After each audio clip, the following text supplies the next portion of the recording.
Good afternoon. Happy Tuesday.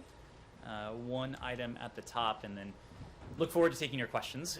Yesterday, on the occasion of His Highness the Emir of Qatar, Sheikh Tamim bin Hamad Al Thani's visit to Washington, D.C., President Biden announced that he intends to designate Qatar as a major non-NATO ally. The president's decision is a symbol of the strong relationship and strategic partnership between our two countries.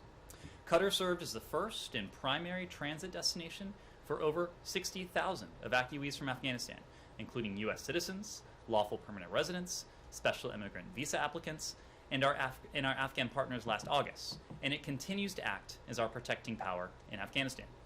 Qatar stands with us as a member of the de-ISIS coalition.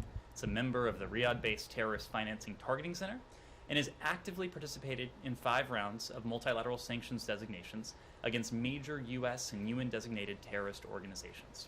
Yesterday's signing of more than $20 billion deal between Boeing and Qatar Airways Group, which will support tens of thousands of U.S. manufacturing jobs, also highlights the strong economic and commercial partnership Qatar and the United States share. As we celebrate the 50th anniversary of U.S.-Qatar diplomatic relations this year, we look forward to building on our strong foundation with an eye to the next 50 years of partnership between the United States and Qatar. With that, happy to take your questions on this or anything else. I think it won't surprise you that I would like to move to Ukraine. Okay. Although if someone does have a question about Qatar and major non-NATO allies status, I'm happy to defer. But if not, Ukraine. So recognizing that a lot has been said today about Ukraine by President Putin, by Foreign Minister Lavrov, by Secretary Blinken on Twitter, by senior U.S. officials, is there anything new that you can report to us in terms of the diplomacy and what that will look like going forward? You will have seen that Putin said that he was open to continued talks, but there doesn't seem to be any kind of, at least not yet, there doesn't seem to be any kind of definite timetable for that. So Matt, as you know, we issued a written readout of the Secretary's call with Foreign Minister Lavrov earlier today. I won't go through that as everyone has it now, but I'll make a couple other broad points. The Secretary made clear to Foreign Minister Lavrov, as he has before, that we are prepared to engage in serious diplomacy with the Russian Federation on a reciprocal basis. He also made clear that the non-paper we sent over, our response to the so-called treaties that the Russian Federation published the other week, contain a wide range of serious substantive proposals. And we believe, when you think about the Venn diagram between our security concerns, the collective security concerns of the United States and the transatlantic community, and then the stated security concerns of the Russian Federation, we believe that there is an intersection there where we can address those mutual concerns on a reciprocal basis. Those, of course, include our concerns, the concerns of our allies and partners, but also the stated security concerns of the Russians. Now, that will require intensive, substantive, serious, sustained diplomacy if we are to get there. We are prepared for that. The Secretary also made the point that this diplomacy, if it is to bear fruit, will need to take place in a context of de-escalation. That is something, of course, that we have yet to see. We heard from Foreign Minister Lavrov this morning, and I will primarily leave it to the Russians to characterize their response, but that we heard again that they are working on a formal response to the U.S. non-paper that was sent over the other day. That draft will go to President Putin, as we have known and expected all along. And when President Putin has a chance to review it and approve it, it will be coming to the United States. We understand that once that takes place, the Russians, too, are willing to engage in continued dialogue.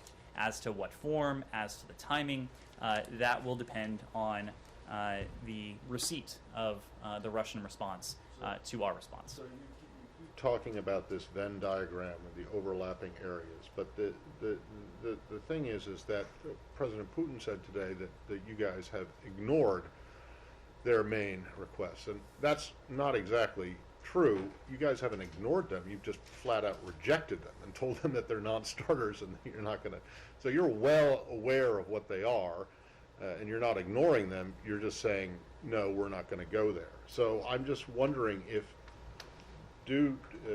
given that, if you think that there is still an opportunity to resolve this without getting into what the Russians' main concerns are. We heard from President Putin a variety of things. I will leave it to the criminologists out there, budding, professional, amateur, otherwise, to read the tea leaves and try to interpret the significance of those remarks. For our part, we don't necessarily need to do that because we know that a formal response from the Russian Federation is forthcoming. We heard that again today from Foreign Minister Lavrov. So we have been clear and consistent since we started this process that there are areas where we believe there is maneuverability, that there is room to engage in substantive discussions together with our allies and partners with the Russian Federation on areas where, frankly, we have security concerns. The Russians will put their concerns on the table, and again, in full coordination with our allies and partners, we'll see if there is room to address those concerns. We believe there is. Now, to your question, the response that we provided to the Russian Federation the other day, it did address the points that have been raised by the Russian Federation. That doesn't necessarily mean that the Russians will agree with the way in which they were addressed. And I think, as you've heard us say all along, it will not come as a surprise to you that there are some areas where we think diplomacy can lead to progress, can redound positively on the security interests of the United States, of the transatlantic community, but also potentially Russia, while other areas are non-starters. And those areas that we've said all along are non-starters. The idea that a country, any other country, can impinge on the security arrangements, the alliances, the partnerships of another country, the inviolability of international borders, sovereignty, territorial integrity. You're right that there is no trade space, none, when it comes to those issues. That should not, and I assume did not, come as a surprise to the Russian Federation or to anyone else as we described what was in our response, because we've been crystal clear about that. Francesco. How do you envision this intensive, substantive, sustained, serious diplomacy we're talking about? Is this going into rounds of negotiations in Geneva over 1-2 years with Russia? Is that what you're envisioning? I don't think that time frame is what any of us have in mind as an initial matter, at least. What I can say is that for the past several weeks, we have been, together with our allies and partners, engaged in diplomacy with the Russian Federation in a variety of venues and fora. We have done this bilaterally through the Strategic Stability Dialogue that Deputy Secretary Sherman engaged in with her Russian counterpart, Mr. Ryabkov, in Geneva the other week. We have done this in the context of the NATO-Russia Council, together with our NATO allies. We've done this in the context of the OSCE, with all of the participating member states of the OSCE, of course, of which Russia is a member. And Secretary Blinken had an opportunity, again bilaterally, but outside the formal SSD context, the context of the Strategic Stability Dialogue, to engage with Foreign Minister Lavrov in Geneva the other week. So we are prepared to continue through all of those venues, through all of those fora. What matters most to us is that our diplomacy, our collective engagement with the Russian Federation continues to be conducted in full consultation and coordination with our partners and allies. Oftentimes that will take place, we expect, with our allies and partners sitting next to us at the table, as would happen at the NATO-Russia Council, at the OSCE. If it were to involve another bilateral engagement, which we are open to, we would continue to do that in full consultation and coordination with our allies and partners. Nothing about without. That is not a mantra that we are ever going to abandon or discount in any way. And I think you actually saw that today after Secretary Blinken had an opportunity to speak with Foreign Minister Lavrov. He then immediately picked up the phone and spoke with NATO Secretary General Jens Stoltenberg, OSCE Chairman in Office Zbigniew Rau, EU High Representative Josep Borrell.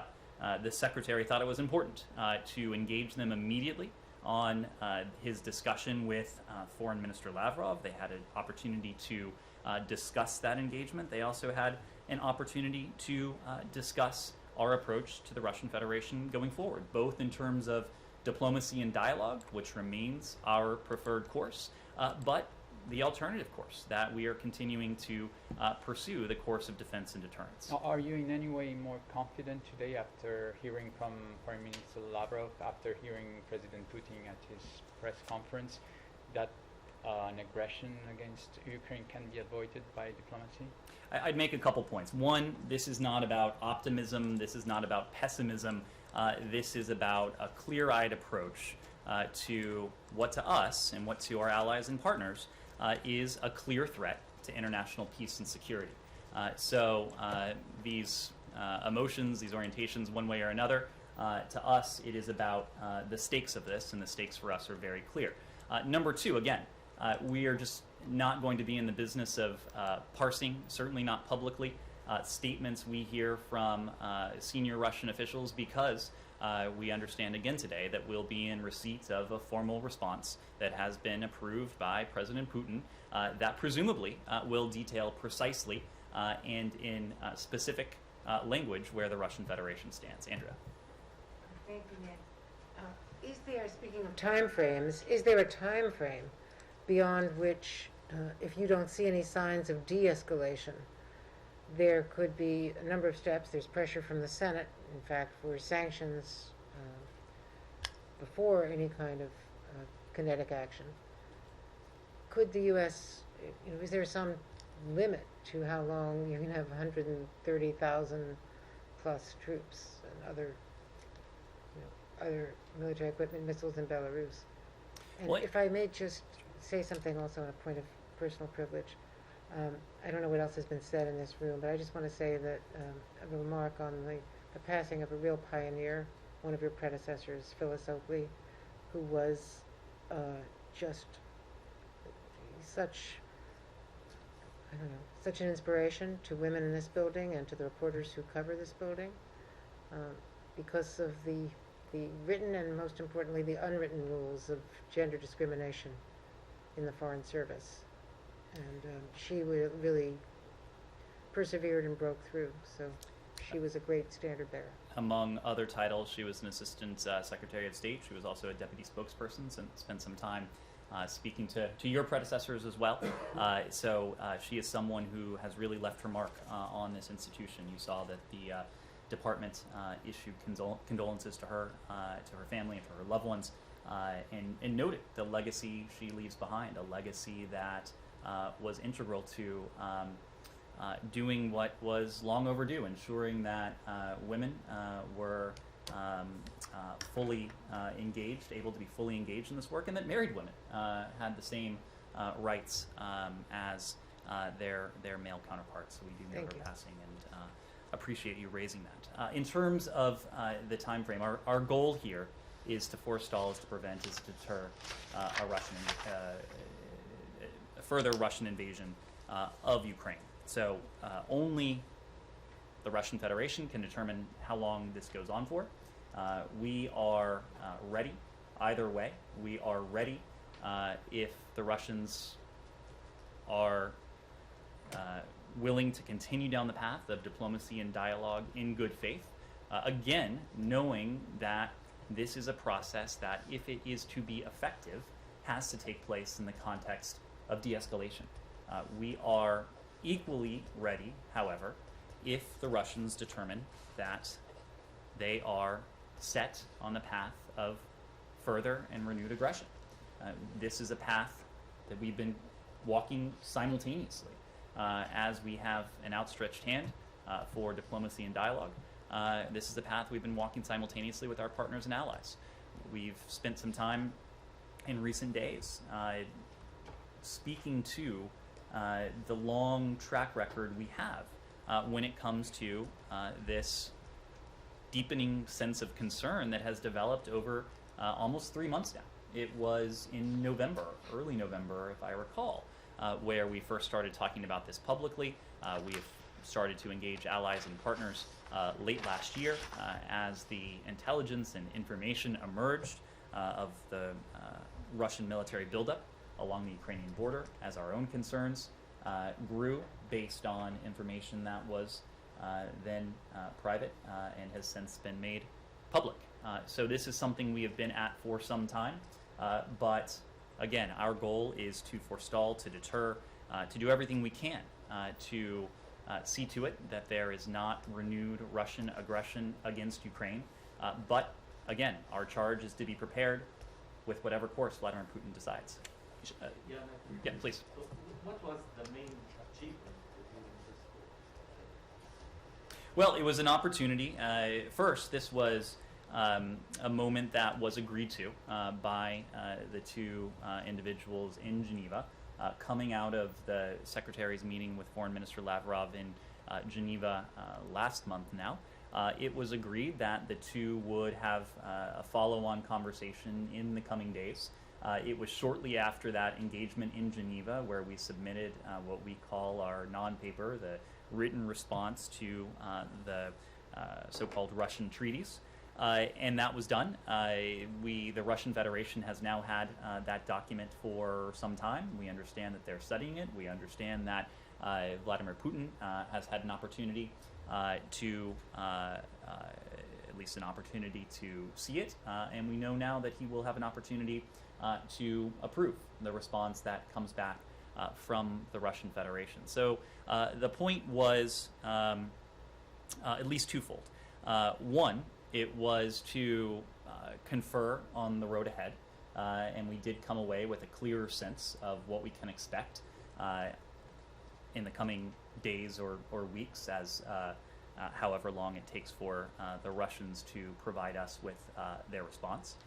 We know from there that the Russians appear amenable to continue to engage in dialogue. As we've said, we far prefer that course, even as we know it needs to take place if it is to be successful in the context of de-escalation. But it was also an opportunity for the Secretary to reiterate the messages that the Russians have heard for some time now. That even as we far prefer the course of diplomacy and dialogue, we are continuing to prepare down the course of defense and deterrence. And so we had an opportunity again today to reinforce the idea of the high costs, the substantial costs, the sudden costs that would befall the Russian Federation if this aggression were to go forward. Sorry. Now that Secretary Blinken and Foreign Minister Lavrov has now spoken twice, they've exchanged papers. Now you said the response will go through Putin, and then afterwards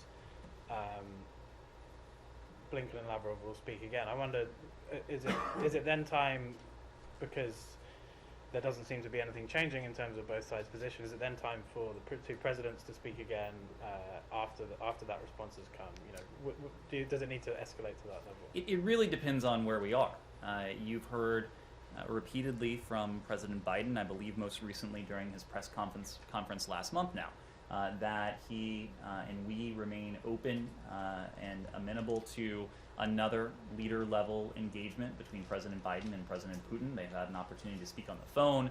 They have seen each other on the screen within recent weeks. If we believe we're at a moment where another leader-level engagement has the potential to move the ball forward when it comes to this diplomacy, that is certainly something we're open to and amenable to. But it will just depend on where we are after this next step then. I hate to say it, but it sounds very much like Groundhog Day. I mean, we've been here for a month. You say the same thing. Russia says the same thing. Can you point to any one thing that suggests Russia is open to real dialogue? Anything practical that suggests they really want to change their action? Ben, that's not incumbent on us. That's incumbent on Moscow. So you've seen nothing. Well, it is true, as you have heard from us. We have not seen concrete, tangible signs of de-escalation. That is what we have continued to convey that we need to see if this dialogue, if this diplomacy is going to bear fruit. But to your question, we are not waiting on signs of de-escalation.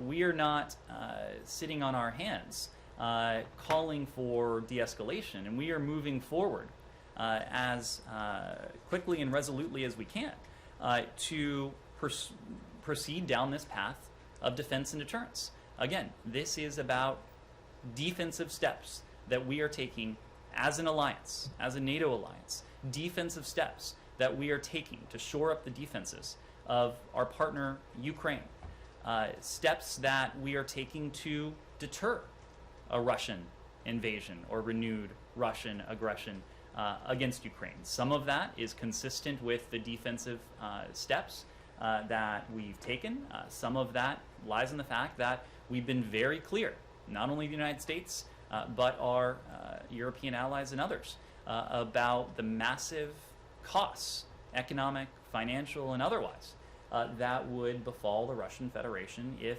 an invasion, renewed aggression, were to go forward. You've already seen manifestations of those costs even in advance of the imposition of any new sanctions or authorities on the Russian Federation. We've talked about this before, but the Russian stock market has declined significantly. The value of the ruble has declined significantly. Market participants are growing increasingly pessimistic about the implications of the sanctions and the economic measures that we've talked about were they to go forward. So that, I think, is just a preview of what would transpire were these measures to be fully put into place. So, to recap, that is a question that is best addressed to Moscow. It's incumbent on Moscow to de-escalate. We are not waiting for de-escalation. We are open and prepared to engage, continue to engage in diplomacy, but we are also moving ahead swiftly down the path of defense and deterrence. And just there was some confusion about the letter that was received yesterday. A few senior administration officials appeared to say that was the letter from Russia they were expecting. It was reported, and does that suggest that you don't know what's coming in that letter? That well could have been the letter when you first saw it? Why the confusion? No, there was never an intention to suggest that was the formal response from the Russian Federation. What one of your colleagues reported and what you heard from senior State Department officials yesterday is that we received a follow-up from the Russian Federation. I will leave it to Foreign Minister Lavrov and the Russians to characterize what exactly they intended by that, but Foreign Minister Lavrov spoke to this missive publicly over the weekend, and we understand again today that we'll be receiving a formal response from the Russian Federation once it has been approved by President Putin. Yes? Can I warn you, though, that Ben's first question, since tomorrow literally is Groundhog Day, you should expect the same question again. I may have a similar answer. Yes. And in which case it would just it would be in keeping prove the prophecy true. Yes, please. TV and Discovery from Yes. Poland. Yes. Andrea mentioned sanctions, and as diplomacy seems to be going nowhere now, isn't it high time to start strengthening the eastern flank of NATO? And you mentioned Polish Foreign Minister Zbigniew Rau a moment ago. He is coming here tomorrow, and he will be talking about that. And he's also meeting with Secretary Blinken later this week. So could you preview those talks with the secretary, between the minister and the secretary? So to your first question, isn't it time to strengthen the eastern flank of NATO? The answer is unambiguously yes. We have been talking about that for weeks now. And in fact, we have taken concrete steps, some of which have been announced by the Department of Defense, to place thousands of troops, U.S. service members, at a heightened state of readiness should they be called into service by the North Atlantic Council. We have worked concertedly with our NATO allies, including our allies on the eastern flank, to work with them to prepare for the eventuality, possibility, of further Russian aggression. We will continue to take steps to reassure, to reinforce defensive steps NATO's eastern flank, because we agree it is important. When it comes to the Polish foreign minister, as you noted, as I noted earlier, the secretary had an opportunity to speak both with him, with the EU High Representative Josep Borrell, and the NATO Secretary General today. We will continue to engage with our Polish allies, both in the context of the OSCE, and the engagement today was in the foreign minister's role as the chairman in office of the OSCE, but also as a valued and important NATO ally. I don't want to get ahead of those discussions, but this gets back to your question. We will continue to show our support in many different forms for our NATO allies, those on the eastern flank, our NATO allies throughout the continent. Now, what you said was putting those troops on heightened alert.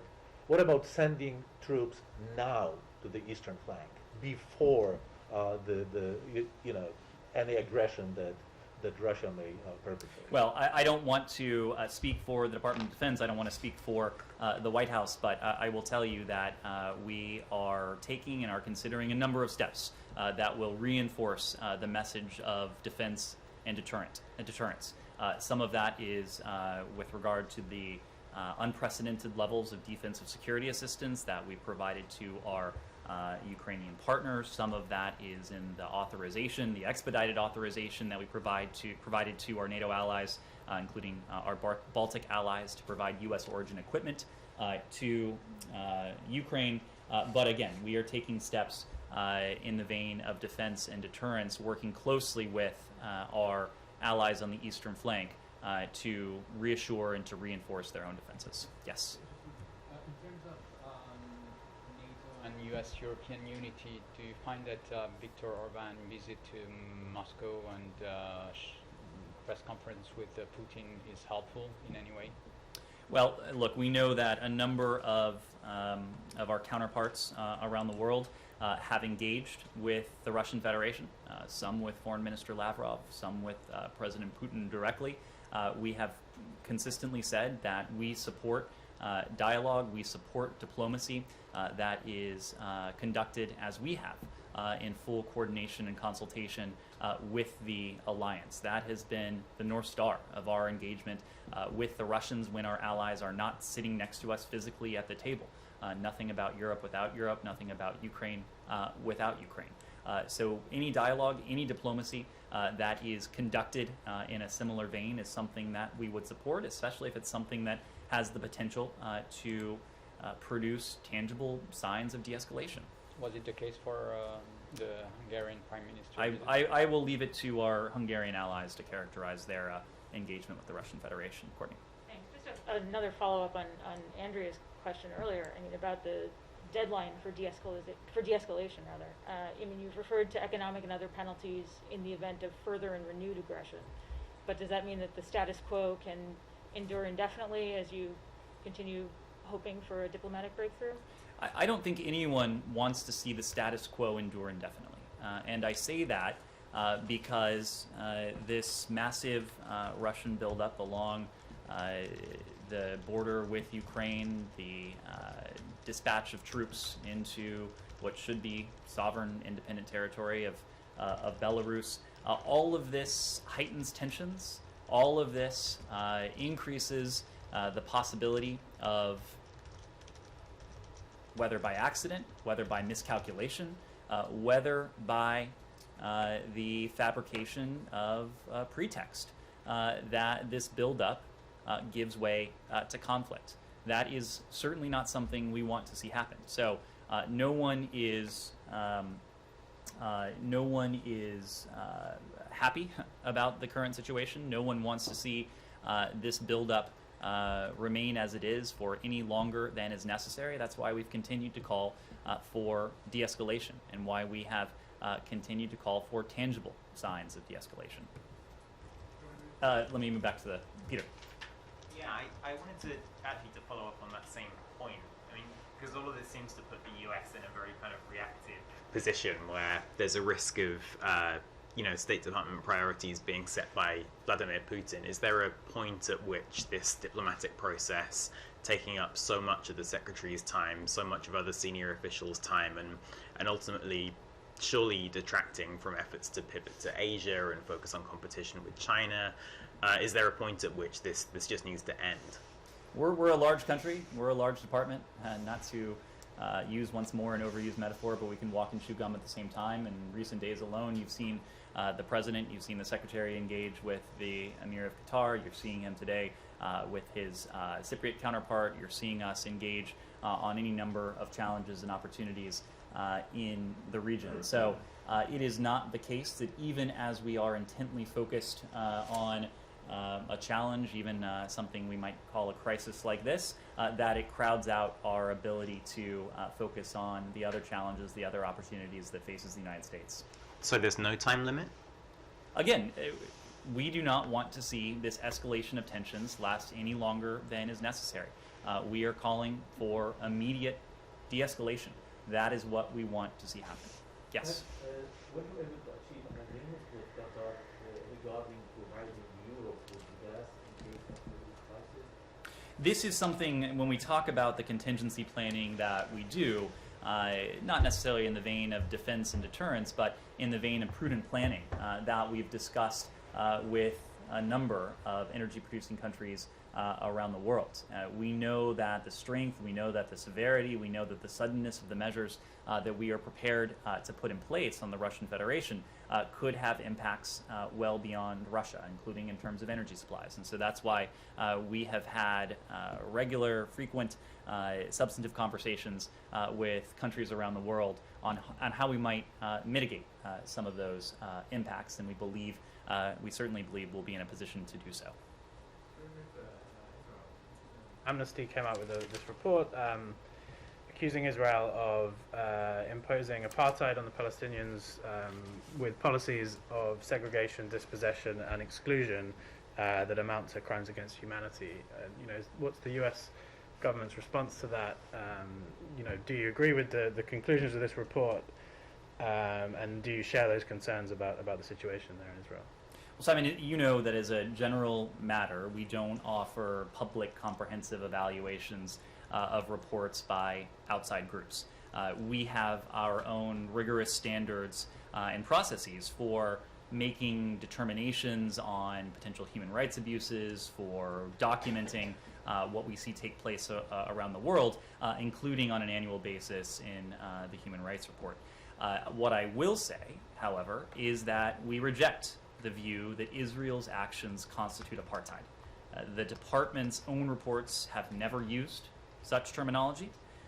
We are committed to promoting respect for human rights in Israel, in the West Bank and the Gaza Strip. We have an enduring partnership with Israel, and we discuss a wide range of issues with our Israeli counterparts, including those related to human rights.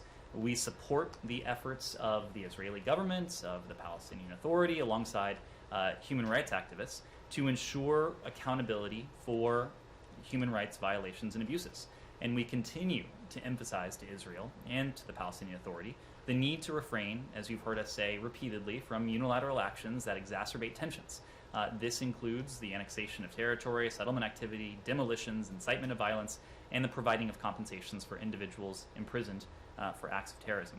We take all allegations of human rights abuses seriously. That is true around the world, including allegations of arbitrary detention, and we continue around the world to urge respect for human rights. Do you think it comes from a place of anti-Semitism to make those accusations? That's what Israel's response to Amnesty has been. We have had an opportunity to speak about this with our Israeli counterparts. They have conveyed their objections to the report.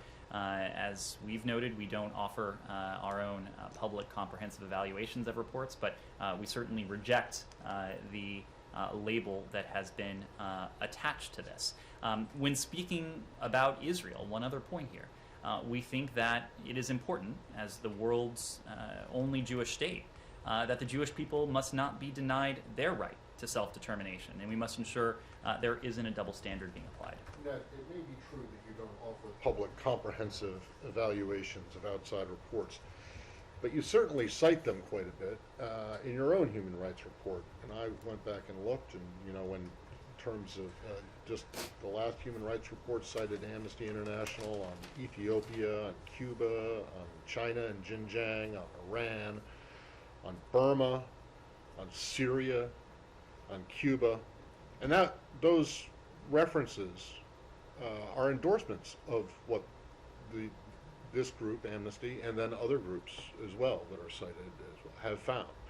Why is it that, without taking a stand or making a judgment about the findings of this particular report, why is it that all criticism of Israel but from these groups is almost always rejected by the U.S. and yet accepted, welcomed, and endorsed when it comes out, when the criticism is of other countries, notably countries with which you have significant policy differences? Matt, I would make a couple points. Number one, when we include a footnote in something like these are footnotes, Ned. These are when we cite, yes. which it's a game of semantics, I suppose, but whether you call it a citation or a footnote. Well, when it says in the report, Amnesty International found this X Yes. in Xinjiang with the Uyghurs, and we we determine that we think that it's a genocide, and you guys come out and cite that and say, well, we also agree that it's a That genocide. is a far cry, Matt, from saying it's the same we thing, have but comprehensive agreement with a so third-party it's- report so that was it's produced just- by an so it's outside just group. so it's just when it's criticism of Israel that you feel free to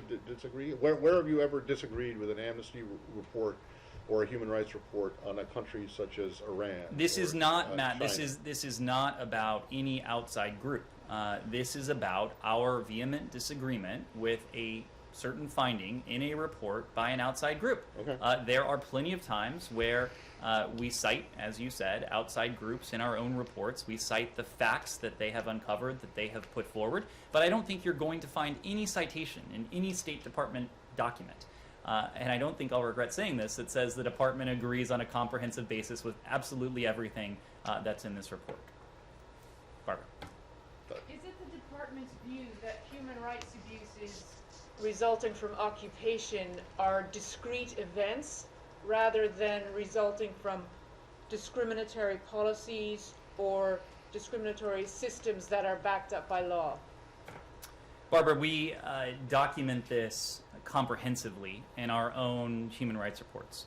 And we document allegations of and what we have found in terms of Israel, the West Bank, and the Gaza Strip comprehensively on an annual basis. So I will leave it to that document to speak to our framework for this. I think you have heard us on a number of occasions when we have heard reports of or been in position to corroborate human rights abuses in this region, that we have not hesitated to speak out.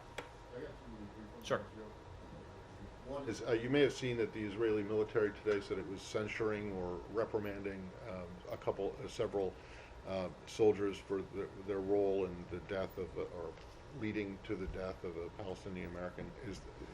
I've been asking for a couple of days now about whether you're satisfied with your request for clarification. Does this do it? Have you gotten this information from the Israelis, and are you satisfied with the response? Well, I expect we'll have a little bit more to say on this later today, but let me say that we continue, as I said yesterday and last week, to be concerned by the circumstances of the death of Mr. Omar Assad. He, of course, was a U.S. citizen who was found dead on January 12th after Israeli soldiers detained him in the West Bank. We do note the public statement on the report of the IDF, the Israeli Defense Forces, commander's investigation into the case and its findings, including the determination that, quote, the incident showed a clear lapse of moral judgment and a failure to, quote, protect the sanctity of any human life.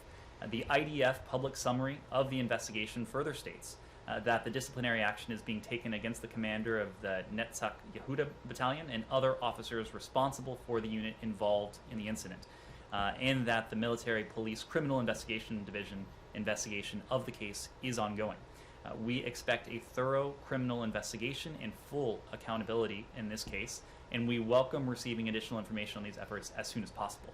We continue to discuss this troubling incident with the Israeli government. Okay, so what the IDF announced today is not satisfactory in and of itself? You want a criminal investigation? We are continuing to discuss this. These are public statements that have come from the IDF. Again, we know that the investigation itself is ongoing, so it's something I expect we'll continue to discuss with our Israeli And counterparts. then one other one, and this is really brief, and it's kind of minor, but it has attracted some attention, and that is yesterday after his conversation with Foreign Minister Lapid. It was the Secretary's conversation with the Secretary. Was it yesterday or maybe it was the day before? It was yesterday. But anyway, he tweeted something and identified Foreign Minister Lapid as alternate prime minister, which is something that he's in the tweet, right? And he's never called him that before. So I'm just, is there a reason for that? Instead My of calling understanding him- is that that's his formal title. Well, his title is also Foreign Minister. Right. Okay, so you've just decided to use his formal title starting yesterday? I don't know. There has been no change in Okay. how we view Mr. Lapid. He is the alternate prime minister and foreign minister. Gotcha. Yes, please. On Cuba, any comment on the recent mass trials of Cubans that participated in the protest for political reform last year? Almost 800 people has been charged, with more than 170 already convicted, some of them facing years of prison. Is there a space for new sanctions? Can we expect like a response for the U.S. government, as you have praised the demonstrators last year? Well, it is true that ever since the protests that began on July 11th of last year, we have seen the Cuban government respond with their trademark brand of repression of their own citizens. We believe, and you've heard from us, that the Cuban people, just like people around the world, have every right to continue to voice their desire for fundamental freedoms. And we condemn the failures of the Cuban government to protect those universal rights and the failure of the Cuban government to meet the most basic needs of the people. Again, rather than focusing on its own provision of services, its own governance, the protection of rights within Cuban society, the Cuban regime has responded with repression. And it was just last month that the so-called Damas de Blanco were imprisoned for doing nothing more than exercising what should be a universal right. We support the rights of Cubans and people everywhere to exercise their freedom of expression and peaceful assembly. We call on the Cuban government to respect these rights and to release those unjustly detained for peacefully protesting. No one should face prosecution. No one should face imprisonment for exercising a right that is as universal in Cuba as it would be anywhere else. But is the U.S. government thinking about new sanctions, or is there a space for new sanctions given the big scope of they're already in place? Well, ever since July 11th of last year, we have enacted a series of measures to promote accountability against those individuals and entities within the Cuban government who are responsible for this repression, who are responsible for the violent crackdowns on peaceful protesters last summer and in the ensuing weeks. So we will continue to look to ways to promote accountability and to uphold and protect and promote what should be the universal rights of the Cuban people. Yes, Ben. Yesterday, the New York Times sued the State Department over some freedom of information requests that the State Department has not been responding to. These are in relation to Romanian embassy emails sent between 2015 and 2019 that mention a number of international business people, including the President's son, Hunter Biden. Do you have any comment on that? Why is it taking so long to release these emails? I don't have a comment on pending litigation. As you know, Ben, when it comes to FOIA requests, we process these as expeditiously as we can. We are committed to, and we always do, follow the law when it comes to that. But administration, the family members of administration officials should not be able to reach out to the State Department for their own personal business dealings, correct? Ben, I don't know to what you're referring specifically, the but content of these emails suggests that- you have heard from Secretary Blinken that this department is committed to exercising and wielding the highest standards of conduct in office. The only thing that undergirds our decisions and decision making is the national interest. Yes. Two questions. Yesterday at the UN Security Council, India abstained from the vote on whether to pursue the discussion. Russian officials have thanked India for this abstention. Were you disappointed? Again, I think what we saw in the Security Council yesterday were countries from around the world voicing their concern with this Russian military buildup that has needlessly provoked a crisis, an international threat to peace and security, the very reason the UN Security Council took this matter up in the first place. And you heard from a variety of countries that the international community is firmly behind the path of diplomacy and dialogue. That's what we heard coming out loud and clear of the UN session yesterday. Sure. One, have you guys yet decided whether or not what happened in Burkina Faso was a coup? And the reason I'm asking this again today is because the Millennium Challenge Corporation says that it has suspended, it's more than 400 million, but I think it might be 450 million. Mm-hmm.